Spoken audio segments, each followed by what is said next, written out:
Episode 3 मध्ये आपले स्वागत आहे.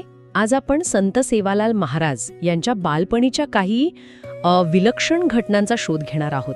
पण या फक्त चमत्कारांच्या कथा नाहीत. ह्या घटनांनी त्यांच्या भविष्यातील सुधारणावादी नेतृत्वाची म्हणजे एक प्रकारे नैतिक आणि आध्यात्मिक पायाभरणी कशी केली हे समजून घेण्याचा आपला आजचा प्रयत्न असेल. अगदी बरोबर. ही कथा खरं तर केवळ चमत्कारांची नाही, तर एका अवतारी पुरुषाच्या जडणघडणीची आहे. आणि याची सुरुवातच मुळी एका भविष्यवाणीने होते. अच्छा, भविष्यवाणीने? हो. सेवालाल यांचे आई वडील म्हणजे भीमा नाईक आणि धर्माणी यावडी, त्यांनी तब्बल 12 वर्ष तपश्चर्या केली होती बरं का. तेव्हा देवी भवानीने प्रसन्न होऊन त्यांना आशीर्वाद दिला आणि एक भविष्यवाणी केली की त्यांच्या पोटी असा पुत्र जन्माला येईल जो संपूर्ण बंजारा समाजात एक मोठं परिवर्तन घडवून आणेल. म्हणजे त्यांचा जन्म होण्याआधीच त्यांची भूमिका, त्यांचं कार्य हे एक प्रकारे ठरलेलं होतं.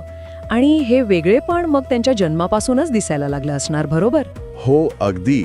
त्यांचा जन्म 15 फेब्रुवारी 1739 रोजी झाला आणि तोही रोहिणी नक्षत्रात, जे ज्योतिषशास्त्रानुसार त्यांच्या अवतारी पुरुष असल्याचं पहिलं आणि महत्वाचं चिन्ह मानलं जातं.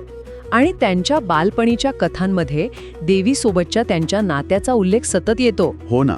बालपणी रामजी नाईक तांड्यात ते मंदिरात देवी भवानीसोबत खेळत असत अशी श्रद्धा आहे. आता हे वरकरणी लहान मुलांचे खेळ वाटू शकतात, पण त्यांचे वडील भीमा नाईक यांनी स्वतः त्यांना एका अदृश्य शक्तीशी बोलताना, संवाद साधताना पाहिलं होतं. एका वडिलांसाठी आपल्या मुलाला असं पाहणं म्हणजे किती धक्कादायक आणि त्याचवेळी विस्मयकारक असेल. त्यांची प्रतिक्रिया काय होती मग? त्यांना खात्री पटली की आपला मुलगा हा काही सामान्य नाही. आणि त्याच क्षणी, त्याच ठिकाणी त्यांनी एक मोठा संकल्प केला. त्यांनी शपथ घेतली की सेवालाल जेव्हा 12 वर्षांचे होतील तेव्हा ते त्यांना देवीच्या सेवेसाठी पूर्णपणे समर्पित करतील. आणि हा संकल्प त्यांच्या आध्यात्मिक प्रवासातला एक खूप महत्त्वाचा टप्पा ठरला. पण तोपर्यंत म्हणजे वयाच्या 12व्या वर्षापर्यंत त्यांचं रोजचं आयुष्य कसं होतं? ते इतर मुलांसारखेच होते का? त्यांचं बालपण विलक्षण शिस्तीचं होतं. म्हणजे त्यात एक आध्यात्मिक लय होती. दिवसाची सुरुवात कालोकुंडो नावाच्या त्यांच्या पवित्र कौटुंबिक तळ्यात स्नानाने व्हायची. त्यानंतर मारियम्मा या त्यांच्या कुलदेवतेची पूजा. आणि मग थोलाराम नावाच्या घोड्यावर बसून ते चंद्रायनगुट्टा नावाच्या टेकडीवर श्री चन्नकेश्वरची पूजा करण्यासाठी जात. आणि या सगळ्यासोबत ते गुरचाराचं कामही करायचे. हो, हे महत्वाचं आहे. या सगळ्या धार्मिक विधींसोबतच ते आपल्या मित्रांसोबत जवळपास 3795 गुरं चारायचं आपलं कामही करत. म्हणजे अध्यात्म आणि दैनंदिन कर्तव्य यांचा सुंदर मेळ होता. आणि याच काळात त्यांच्यातील दैवी शक्ती म्हणजे ती उपचार शक्ती लोकांच्या अनुभवास येऊ लागली. अच्छा, म्हणजे त्यांच्या स्पर्शाने लोकांचे आजार बरे व्हायचे किंवा नापीक गुरं दूध देऊ लागायची. हो, इतकंच नाही तर निपुत्रिक स्त्रियांना त्यांच्या आशीर्वादाने संतती प्राप्त होत असे असं मानलं जातं. आणि यामुळे त्यांची कीर्ती हळूहळू दूरवर पसरायला लागली. आणि मग त्यांचं कुटुंब सेवागडहून सिरसीगडला स्थलांतरित झालं आणि तिथेच त्यांच्या बालपणीचा तो सर्वात प्रसिद्ध चमत्कार घडला, बरोबर? अगदी बरोबर. गुरं चारत असताना देवी जगदंबेला नैवेद्य अर्पण करण्याची त्यांना तीव्र इच्छा झाली. पण त्यांच्याकडे पूजेचं कोणतेही साहित्य नव्हतं. काहीच नव्हतं. तेव्हा त्यांनी जे केलं तोच खरा चमत्कार होता. त्यांनी जमिनीवरून फक्त सामान्य माती उचलली आणि आपल्या दैवी शक्तीने असं म्हणतात की तिचं रूपांतर शिरा या गोड पदार्थात केलं आणि गव्हाचं रूपांतर पुरीमध्ये केलं. म्हणजे फक्त मातीपासून शिरा? हो. हे तर अविश्वसनीय आहे.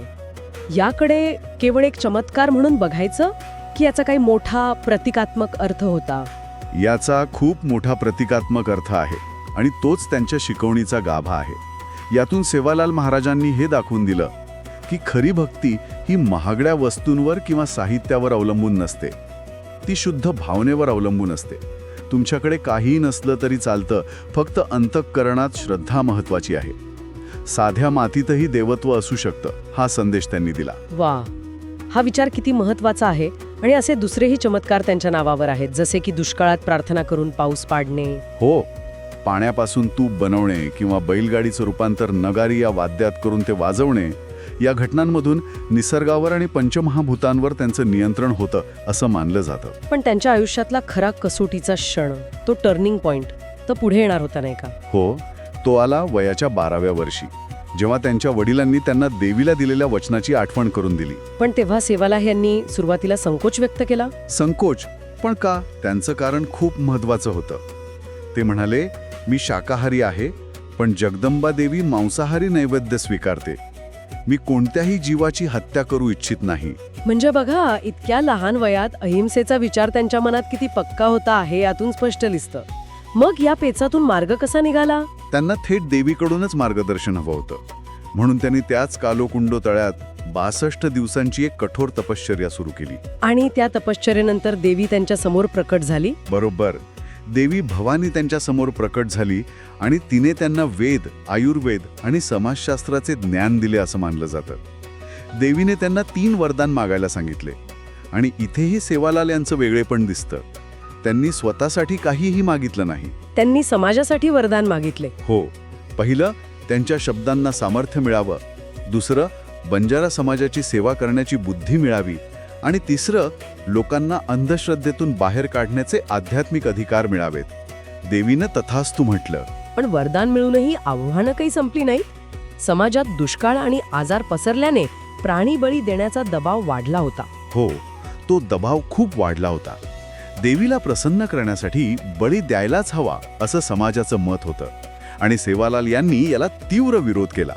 जेव्हा समाज 7 बकऱ्यांचा बळी देण्यास तयार झाला, तेव्हा सेवालाल यांनी एक अत्यंत नाट्यमय आणि टोकाचं पाऊल उचललं. त्यांनी स्वतःच्या बलिदानाची तयारी दाखवली. हो. ते म्हणाले, जर देवीला रक्ताचाच बळी हवा असेल तर माझा घ्या. आणि असं म्हणून त्यांनी सर्वांसमोर आपलं मस्तक स्वतःच्या हाताने कापून देवीच्या चरणी अर्पण केलं अशी आख्यायिका आहे. काय सांगताय? हो. हे तर अकल्पनीय आहे. मग त्या क्षणी तिथे काय झालं? त्याच क्षणी देवी जगदंबा तिथे प्रकट झाली असं म्हणतात. तिने सेवालाल यांचं मस्तक उचलून त्यांच्या शरीराला पुन्हा जोडलं आणि त्यांना जिवंत केलं. आणि देवीने तिथे जाहीर केलं, सेवालाल यांनी प्रत्येक परीक्षा उत्तीर्ण केली आहे. ते समाजाचे खरे सेवक आहेत. आजपासून तुम्ही सर्व त्यांचं नेतृत्व स्वीकारा. म्हणजे या एका घटनेने सगळं चित्रच पालटून टाकलं. बळीची प्रथा बंद झाली आणि समाजाला एक नवा नेता मिळाला, एक सद्गुरू मिळाला. अगदी. त्या दिवसापासून बंजारा समाजाने प्राणीबळीची प्रथा तात्काळ बंद केली आणि सेवालाल यांना आपला सद्गुरू म्हणून स्वीकारलं. आणि त्यांच्या कुटुंबाची काय प्रतिक्रिया होती? विशेषतः त्यांच्या वडिलांची? त्यांची आई धर्मणी आडी यांचा विश्वास तर सुरुवातीपासूनच अढळ होता. पण त्यांचे वडील भीमा नायक, जे सुरुवातीला फक्त आश्चर्यचकित होते, त्यांनीही आपल्या मुलाच्या या दैवी अवतारापुढे पूर्णपणे शरणागती पत्करली. आता या सगळ्या घटनांकडे मागे वळून पाहताना असं दिसतंय की या बालपणीच्या घटना केवळ चमत्कार नव्हत्या, तर त्या सेवालाल महाराजांच्या भविष्यातील कार्याची एक प्रकारे पायाभरणी होत्या, नाही का? म्हणजे मातीपासून शिरा बनवण्याने भक्तीचं खरं स्वरूप शिकवलं. बरोबर. आणि आत्मबलिदानाच्या घटनेने खऱ्या त्यागाचा आणि करुणेचा अर्थ समजावून सांगितला. आणि याच पायावर त्यांचं पुढचं कार्य उभं राहिलं. हो.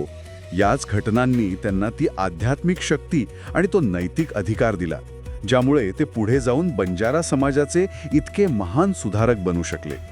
त्यांनी पुढे जातीय भेदभावाविरुद्ध लढा दिला, महिला समानतेचा पुरस्कार केला आणि पर्यावरणाचा संरक्षणाचं महत्त्व लोकांना पटवून दिलं. म्हणजे ज्या मुलाने मातीचं रूपांतर शिऱ्यात केलं, त्याच मुलाने पुढे विखुरलेल्या आणि अंधश्रद्धेत अडकलेल्या समाजाचं रूपांतर एका स्वाभिमानी आणि नैतिक तत्वांवर चालणाऱ्या समाजात केलं.